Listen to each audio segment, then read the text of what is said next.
Hi guys, ito po yung aking mga okra na guys. Oh, ang papayat. Ayan guys, nilagay ko po sa plastic lang. Oh, di ba guys? Ni-arrange ko po to siya. Oh, meron siyang bunga. Kaya lang, okay lang, paisa-isa lang.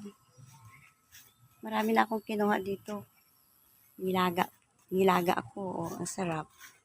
Yan, ito po yung mga tinanim ko guys. Yan. Ito po yung pang good vibes lang. Maboring ako sa loob. Dito lang kasi ako sa loob, labas, taas. Oh, meron siyang na siya, matanda na.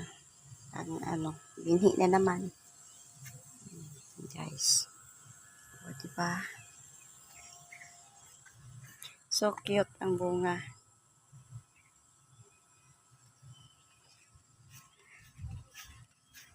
Yan siya. Okay guys, thank you for watching. I love you. God bless you. And ingat po tayo. Bye.